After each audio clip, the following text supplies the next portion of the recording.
طيب كده خلصنا جزء الشرح. تعالى بقى جزء ان احنا نحل بقى ونتدرب على اللي احنا قلناه ده. انا عايزه منك ان انت قبل ما احل المساله توقف الفيديو وتحلها في الدفتر، وتعالى بعد كده اتاكد معايا. يعني ابدا من اول مساله على كده، وقف الفيديو وحلها وبعد كده شغل، وقبل ما تتاكد ان اجابتك مكتوبه صح ولا لا معايا.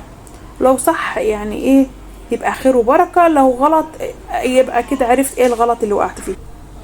تعالى كده حليت المسألة، تعالى اتأكد معايا بقى من ايه، من الحل. انا الخط هنا هيبقى 3 في 4،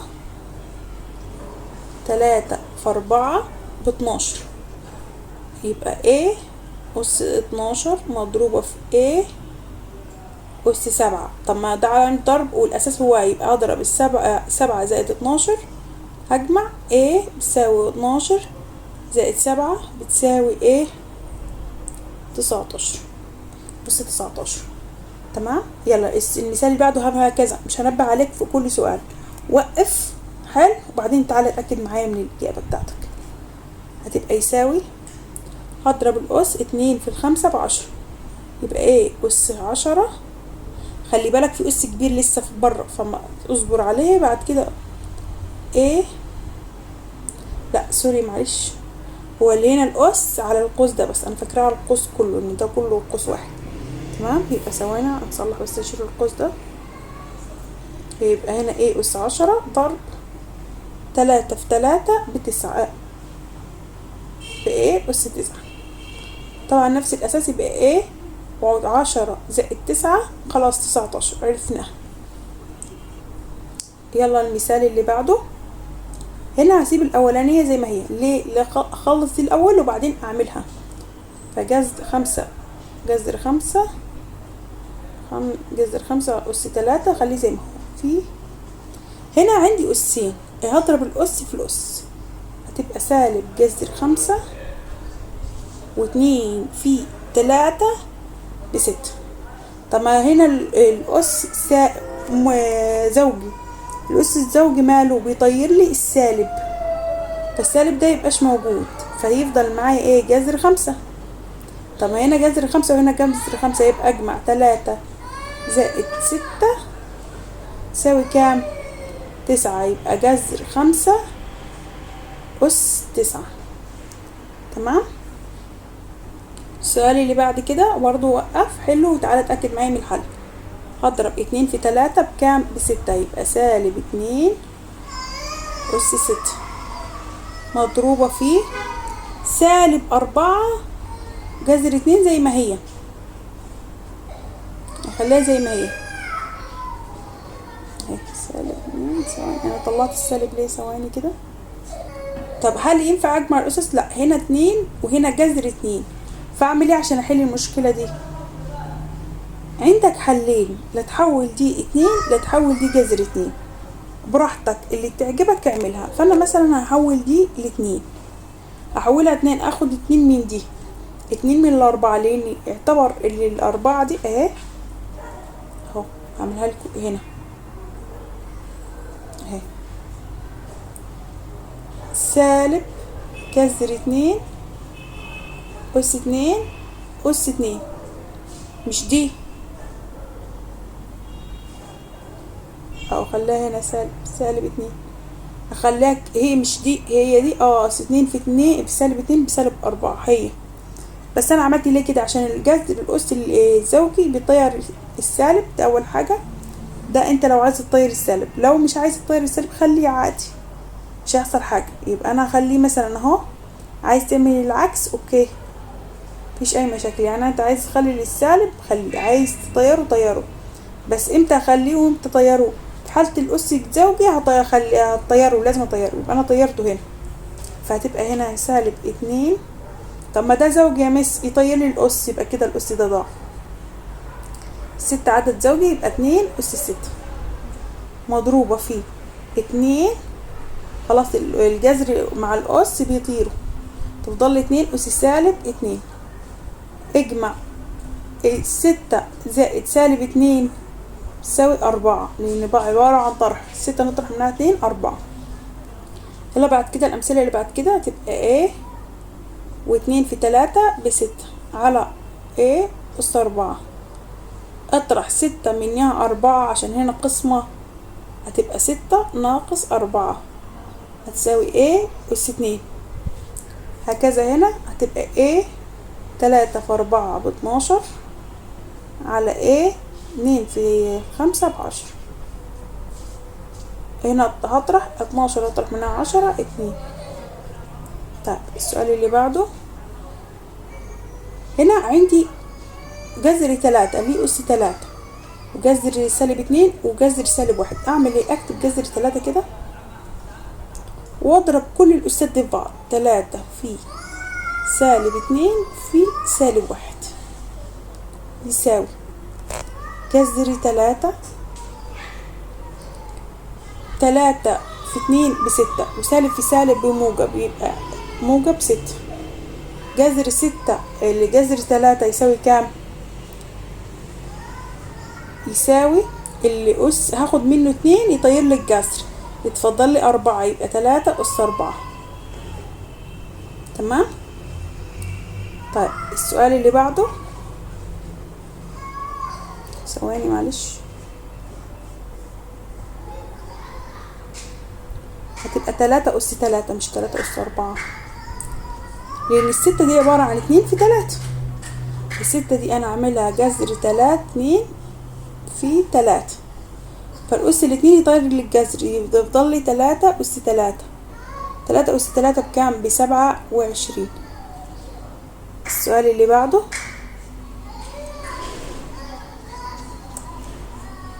نفس الفكرة هضرب الأسات هنا أو ممكن أقول له بالأس 2 يطير لي، بس أنا خلي الجذر طول ما هنا عندي جذر 7 وهنا جذر 7 عشان أعرف أتعامل معاهم كلهم مع بعض. بس أنا ممكن الأس 2 ده يطير لي السالب استفاد من الحتة دي. وبعد كده أقول له إيه؟ جذر 7 2 في 3 ب6 في جذر 7 1 سالب 1 في 3 بسالب 3. بعدين سالب 2 في سالب 2 بسالب 4 يبقى جذر 7 سالب 4. بعدين أعمل إيه؟ أجمع الأس فوق في حالة الضرب، بجمع الأسس في حالة الأساس ثابت يبقى 6 زائد سالب 3 يبقى 3 على جذر 7 أس سالب 4. طب هنا قسمة هتبقى ايه عندي بقى؟ هقول له يساوي جذر 7 3 ناقص سالب 4. طبعا السالب ورا سالب موجب فهتبقى جذر 7 أس كام؟ 3 زائد 4 كام؟ 7. فجذر 7 أس ايه؟ 7. تمام كده. اهو كل المسائل اللي خدناهم دلوقتي اهو. عايز تاخدهم سكرين خدهم. ندخل على الاسئله اللي بعديهم. السؤال ده بيقول لي اختصر في ابسط صوره. هعمل ايه هنا؟ الاس ده هيتضرب فيهم كلهم، هيتضرب في الاربعه هتبقى بيساوي 4 أس 2. ايه الاربعه دي هتتضرب في الاتنين هتبقى 2 في 4 ب8. البي التلاتة تتضرب في الاتنين بتبقى 6. السي يعتبر أس 1. سي 1 في الاتنين ب2. 4 أس 2 بكام؟ ب16. A أس 8 B أس 6 C أس 2. بس كده دي اتحلت كده. طب حلي سؤال تاني. جتني مسألة زي كده نفس الفكرة. هقول التلاتة تبقى سالب 2 أس 3 ام 5 في 3 ب15 n 4 في 3 ب12. طب سالب 2 أس 3 بسالب 8. سالب 2 في سالب 2 بسالب موجب 4 في سالب 2 بسالب 8 ام أس 15 n أس 12. المسألة اللي بعديها. طب لو جاتني مسألة زي كده أحلها ازاي؟ عايز تبسط الاول وبعدين تاخد الاس تمام، عايز توزع الاس الاول عادي براحتك اللي يريحك. فانا هعمل ايه؟ انا الصراحه هبسط الاول بعدين اخد الاس. ليه؟ عشان الارقام تبقى صغيره معايا. فهتبقى 2 وار هنا ار اس 2 وهنا ار سوري وهنا ار اس 3 ار اس 3 هتبقى 2 ناقص 3 واس هتبقى -1 ناقص المفروض هنا 1 اس -1 بس بالواحد ما بيتكتبش كله اس -2. طيب بعد كده هقول له -2 دي تتوزع عليهم بقى، بس قبل ما توزع خلينا الاول نخلص بس الار هنا -2 تطرح منه 3 -1 واس هنا -2 عشان -1 و-1 -2 في -2. بعد كده هقول له الاس ده هيتوزع عليهم فتبقى 2 اس -2 وار -1 في -2 واس -2 في -2. ضربت الاس فيهم في كله تمام. طب 2 اس -2 ب1 على 4 لان 2 اس 2 ب4 والسالب بخليها تنزل تحت في المقام. طب وسالب في سالب بموجب تبقى ار اس 2 واس سالب في سالب بموجب 2 في 2 ب4. يبقى الإجابة كده اهي، أو ممكن أكتبها بالشكل ده اهي اللي هو ار اس 2 اس اس 4 على 4. تمام. ندخل على السؤال اللي بعده. السؤال اللي بعد كده هنا 2 اس 3 2 في 3 ب6 يبقى سي اس 6 مضروبة فيه هنا -3 السالب مع الأس الزوجي يطير وتفضل لي 3 أس 2 في سي أس كام 2 في 7 ب14. طب أنا عندي هنا سي وهنا سي أجمع الأسات. طب و3 أس 2 يعني معناها 3 في 3 ب9 والسي 14 زائد 6 20. تمام. طب جاني السؤال ده أول حاجة هنا عندي أس 2 فبيطير لي السالب فالسالب ده أساسا كده وش كده رايح. طيب هتبقى 3 هيساوي 3 أس 2 والإكس 2 في 2 ب4 الواي 3 في 2 ب6 الزد اعتبر أس 1 بس مش مكتوب فتبقى أس 2. تمام. طيب في دي اكس في فرق بين الاكس والفي دي علامة الفي ضرب. هنا الأس زوجي فيطير لي ايه الأس السالب. تمام. طب انا عندي أسين ممكن اضربهم في بعض 2 في 3 بكام ب6 يعني انا ممكن اقول اكس أس 2 واي أس 6 على طول. طيب بعد كده اقول له اهو هنزل 3 أس 2 بكام ممكن اعملها 3 أس 2 ب9 يعني معناها 3 في 3 اكس أس 4 واي أس 6 زد أس 2 مضروبة في 2 في 6 ب12 يبقى اكس أس 12 واي أس ايه 6 لان هنا يعتبر واحد بضرب في بعض الأسات. تمام. طب بعد كده خلاص انا خلصت الأقواس. بعد ما اخلص الأقواس اعمل ايه؟ اشتغل اجمع ال9 خلاص مفيش حاجة تتضرب فيها تنزل زي ما هي. الاكس في كام اكس عندي اهي ادي اكس وادي اكس هتبقى اكس اهي واجمع 4 و12 16. الواي ادي الواي وادي الواي هنا أس 6 وهنا أس 6 هتبقى أس 12. الزد مفيش حاجة تجمع معاها فتنزل زي ما هي. يبقى الإجابة 9 اكس أس 16 واي أس 12 زد أس 2. تمام. يلا ندخل في السؤال اللي بعده. جايب لي السؤال ده هنا السالب 2 وكل حاجة هنا معمولة فوق هنا في اللي تحت فيه قوس عندي فالقوس ده لازم اخلي التلاتة هنا الأس وهنا أس فهتبقى 5 كيو بي سالب 2 سالب 3 في سالب 1 بسالب 3 و3 في 1 ب3. طب بعد كده ما هو الكيو هنا كيو هنا بي وهنا بي يبقى ال5 دي اخليها زي ما هي 5 واقول له الكيو 1 اطرح منه سالب 3 ثواني والبي سالب 2 ناقص 3 هتبقى الإجابة ايه 5 كيو 1 زائد 3/4 في البي سالب 2 وسالب 3 سالب 5. ممكن اكتبها كده او ممكن اكتبها ايه 5 كيو أس 4 بي أس 5. ليه أس 5؟ عشان الأس سالب فنزلته تحت. الشكل ده صحيح والشكل ده صحيح. تمام. طيب مثال اللي بعده، هنا جايب لي مسألة كلها أسات، فأنا أول حاجة لازم أفك الأقواس.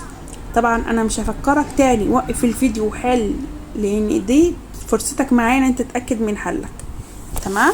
طيب تعالى أول حاجة التلاتة دي نوزعها على 2 ونوزعها على 5. هتبقى 2 أس 3 A 3 في 5 ب15 مضروبة في 3 أس كام أس 2 A أس كام 2 في 3 ب6. نفس الفكرة 6 أس 2 A أس 2 في 2 ب4 في A أس سالب 3 عشان سالب 1 في 3 بسالب 3. طيب بعد كده هعمل ايه؟ هعمل ان انا اخلي الاتنين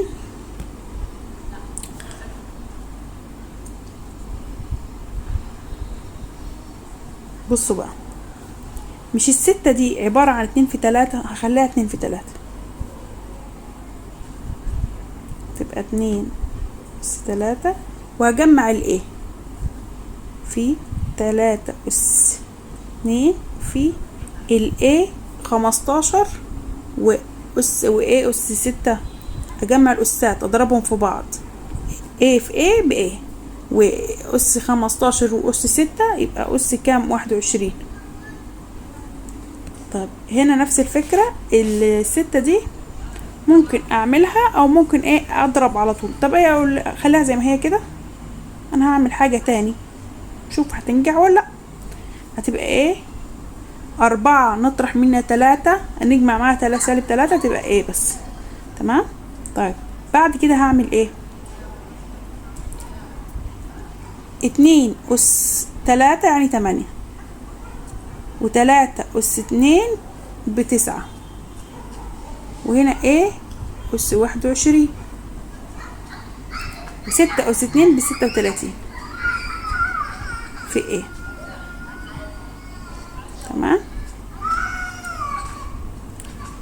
هنا لو قسمت على 9 فيها كام؟ فيها 4. هنا لو قسمت على 9 فيها 1. هنا لو قسمت على 4 فيها 1. هنا لو قسمت على 4 فيها 2. يبقى الإجابة ايه 2. ثواني هشيل الخط بس.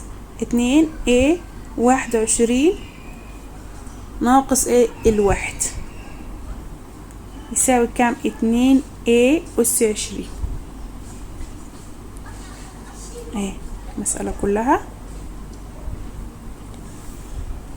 عايز تاخد سكرينة تكتبها براحتك. تمام. لو لسه مكمل معايا ما تنساش تضغط على علامة الاشتراك في القناة وتضغط على علامة الاعجاب وعلامة الجرس عشان خاطر يوصلك كل جديد. تمام. طب اول حاجة المسألة دي اول ما شفتها كده ايه ده في أس 0 هنا. ده أس 0 ده معناه ايه ان ده كله بيساوي 1. ايه ده حلو جميل. وهنا عندي اكس أس 0 يعني كلها دي بتساوي 1. 1 في اي حاجة بنفسها. يبقى ايه يتفضل معايا؟ يعني يتفضل معايا 4 واي أس سالب 6 في أس 2 سالب 2 يساوي 1. أس سالب 2 في 4 تبقى 4 أس سالب 2 و6 سالب في سالب بموجب ايه 12. طب اللي أسها موجب خلاها زي ما هي تحت. طب والأس سالب يطلع فوق، يعني الأربعة تطلع فوق، هتبقى 4 أس 2 بكام ب16. تبقى دي الإجابة. تمام. الأس السالب لو هو فوق ينزل تحت، لو هو تحت يبقى فوق، يتغير مكانه. تمام. طيب السؤال اللي بعده. طب السؤال اللي بعد كده 5 أس 0 خلاص دي راحت ملاش لازمة. عندك ان انت توزع الأس وبعدين تبسط، او عندك تبسط وبعدين توزع الأس. انا عندي ان انت تبسط الاول بعدين توزع الأس. فانا هقول الاول اللي جوه القوس اللي النص الاتنين دي تحت على طول، ما بتنفعش تطلع فوق، او هتخليها تطلعها فوق هتبقى اس سالب واحد براحتك. يعني انا ممكن اكتبها كده اهو، انا احسن ما اكتبها اتنين ممكن اكتبها اتنين، وهي عشان تحت بكتب فوقيها سالب واحد. تمام. وهنا السي بكتب سي 2 ناقص 4 عشان هنا أس 4. وبعد كده الدي مفيش حاجة، دي 3 ناقص سالب 4. تمام. بعد كده الاف مفيش حاجة مع الاف، فالاف زي ما هي فوق بس سالب 3. بعد كده يساوي سالب 3 في سالب واحد بموجب 3 يبقى 2 أس 3. والسي هنا السي 2 نطرح منها هتبقى الإجابة سالب 2. سالب 2 أضربها في سالب 3 بسالب موجب 6. موجب 6. طب هنا سالب ولا سالب يبقى موجب، يبقى الإجابة ايه؟ 7. 7 في سالب 3 بسالب 21. سالب 21. والاف سالب 3. تمام. خلاص انا اشيل القوس ده مش لازمه دلوقتي. طيب بعد كده اقول له ايه؟ يساوي اي حاجه اس سالب نزلها تحت، اعمل شرطه كسر، حط الحاجات اللي هي اس موجب. اول حاجه الاتنين اس 3 يعني 8، سي اس 6. ده اس سالب يبقى ينزل تحت، يبقى موجب. عايز تخليها زي ما كده هي خلاص كده خلصت. تمام. عايز تنزلها تحت. تمام. وهنا اف اس ايه؟ 3. بس كده دي كده اتحلت. اي حاجه اس سالب بينزل تحت، بيعمل شرط قسم وننزل له تحت شرط الكسر. تمام. السؤال اللي بعد كده المساله لو حد عايز ياخدها سكرين عايز تكتبها براحتك. تمام. المساله اللي بعديها لو جاتني مساله بالشكل ده احلها ازاي؟ تعالى معايا كده. الاربعه دي عباره عن ايه؟ عباره عن 2 في 2 او معناها 2 اس 2، فاكتبها 2 اس 2. في الاكس تبقى 2 اكس، دي علامة الفي مش علامة اكس. 2 في اكس ناقص 4. تمام. طيب وال16 دي عبارة عن ايه؟ ال16 دي عبارة عن 16 عبارة عن 2. ال16 دي عبارة عن 2 اس 4، فهتبقى 2 أس 4. الأربعة اضربها في دولة هتبقى 4 اكس ناقص 8. خلاص كده الأساس كله شبه بعضه، هو ده اللي أنا عايزاه. هعمل ايه؟ هجمع. هنا هتبقى 2 اكس زائد اكس هتساوي 3 اكس ناقص 4. وهنا 2 اكس أس 4 اكس ناقص 8. بعد كده هعمل ايه؟ هطرح عشان دي قسمة، هتبقى يساوي 2 3 اكس ناقص 4 وغير إشارة دول عشان طرح، تبقى سالب 4 اكس موجب 8 عشان هنا طرح. طيب يساوي 2 3 نطرح منها سالب 4 أو 8 نطرح منها سالب 4 تبقى موجب 4. موجب 4 ناقص سالب 1 اكس. سالب اكس. طب وقالك عوض عن قيمة اكس ب1، هتبقى 2 4 ناقص 1 ب3. ثواني. 2 أس 3. 2 أس 3 بيساوي كام؟ 8. بس اهي المسألة كلها. ماشي. طيب تعال نحل مثال تاني زيهم. المسألة دي اول حاجة احاول ابسطها. يعني انا مثلا 49 دي عبارة عن ايه؟ عبارة عن 7 في 7 يعني 49. ثواني. 49 عبارة عن 7 أس 2 والأربعة عبارة عن 2 أس 2. طب وال98 98 عبارة عن 49 في 2. 49 في الاتنين. طب ما 49 دي 7 يبقى 7 أس 2 في 2. تمام. المعلومات دول مهمة عشان هنحتاجهم دلوقتي. طيب تعال نركز على مسألتنا بقى ونستخدم المعلومات دي معانا. يعني انا هكتب هنا يساوي الاربعة دي هخليها 2 اس 2، هتبقى 2 والاتنين الاس هضربها في الاكس هتبقى 2 اكس في 49 هخليها 7 اس 2 كام؟ عايز تخليها 49 خليها عادي عشان متكبرش الموضوع. اكس ناقص 1. تمام. طب 98 هخليها 2 في 49 اس اكس. طيب بعد كده هوزع الاكس ده على اللي تحت، فهتبقى 2 اس 2 اكس في 49 اس اكس ناقص 1، وهتبقى 2 اس اكس في 49 اكس. مش عملت قسمة والاساس هو خلاص اعملهم مع بعض. ازاي يعني؟ خد دول مع بعض ودول مع بعض. طيب يبقى هتبقى يساوي 2 اكس ناقص اكس، ده بالنسبة للاتنين. طب بالنسبة ل49 49 يساوي اكس ناقص 1 ناقص اكس. طب ما الاكس الموجب مع السالب يروحوا مع بعض، تفضل لي ايه بقى؟ الاجابة هتفضل معايا 2 اكس نطرح من اكس تفضل لي اكس في 49 اس سالب 1. 49 اس سالب 1. طب لو انا قالك الاكس دي حط عندما اكس بواحد، عندما اكس بواحد هتبقى ايه؟ هتبقى 2 عشان اس واحد زي ما هي في سالب 49، يعني المفروض تبقى 49 تحت اهي. سالب قصدي 49 اس واحد سالب 1 يبقى تحت، يبقى 2 على 49. بس كده اتحلت. هذه كده المسألة كلها. تمام. طب نحل السؤال اللي بعده. طب هنا بيقولك اثبت ان المقدارين المقدار ده كله بيساوي 1 على 27. يعني ايه؟ عايز تحل المقدار ده كله وتخليه يساوي 1 على 27. تعال نحلل المقدار ده الاول، ناخده كده على جنب ونحلله اهو، او نحاول نختصر فيه. ال27 دي عبارة عن ايه؟ عبارة عن 3 أس 3، يعني هو 27 عبارة عن 3 أس 3. تمام. طيب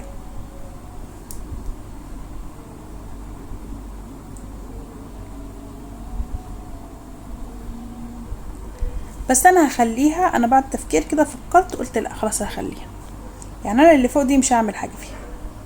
ليه يا مس؟ هعرفك دلوقتي ليه. في 8 هلعب في اللي تحت. ليه؟ هخلي اللي هاخد الأس ده مش عبارة عن اهو 2 في أس اكس، مش الاتنين اكس دي عبارة عن 2 مضروبة في اكس. تمام. هعمل نفس الفكرة في القوس اللي بعده، هقول 3 جذر 2 في أس اكس. طب ليه؟ هتفهم دلوقتي، اصبر عليا وهتفهم. طيب بعد كده هكتب اللي فوق زي ما هي، مش هعمل اي حاجة فيها، مش بغير اي حاجة في اللي فوق. سواء هكتبها جنبيها عشان ايه بس ايه ما نبعدش اكتر. في وهنا. طيب الأس 2 أس 2 ب4، والأس 2 مع الجذر يطير، يعني 2 في 4 أس ايه اكس. تمام. في الأس 2 مع 3، 2 في 3 ب9، قصدي 3 في 3 ب9، والأس 2 مع الجذر يطير ويبقى في 2. سوري هنا 3 طلع جذر 3 ولاد. ثواني كده اهو حتى نتأكد من المسألة. بصوا هنا جذر 3، فهنا المفروض جذر 3 يبقى في 3 أس اكس. طيب بعد كده يساوي، هنزوم تاني، هتبقى 27 اكس ناقص 1 طب ما الاكس ناقص واحد دي انا ممكن اكتبها ايه؟ اكس 27 اكس مضروبة في 27 أس سالب واحد في 8 اكس 8 أس اكس. طب واتنين في 4 ب8، 8 أس اكس في 3 في 9 ب27، 27 اكس. ايه ده يا مس؟ طب ما دي هي دي ودي هي دي. تمام، اتفضل ايه معايا في الإجابة؟ 27 27 أس سالب واحد. طب ما 27 أس سالب واحد بتساوي واحد على 27، وهو ده المطلوب إثباته. تمام كده خلصنا المسألة دي. فيها أي مشاكل؟ آخر سؤال معايا بعد كده، لو جاني سؤال زي كده تلاتة أس بتساوي 2 فأوجد قيمة. طب أنا هعمل ايه؟ هقول التسعة دي عبارة عن 3 أس 2، 3 أس 2 زائد 27 دي عبارة عن 3 أس 3، 3 أس 3 أس تمام. طب مش الأس الضرب إبدالي؟ هبدل ازاي؟ هخلي 3 هنا أس 2 أس 2 من فوق زائد هنا نفس الفكرة، هبدل بين الأسات هتبقى 3 أس أس 3. طب ليه عملت كده يا مس؟ أصل أنا دي عارفة قيمتها 3 أس هو جايبها لي بكام؟ قيمتها ب2، فهتبقى يساوي، ثواني،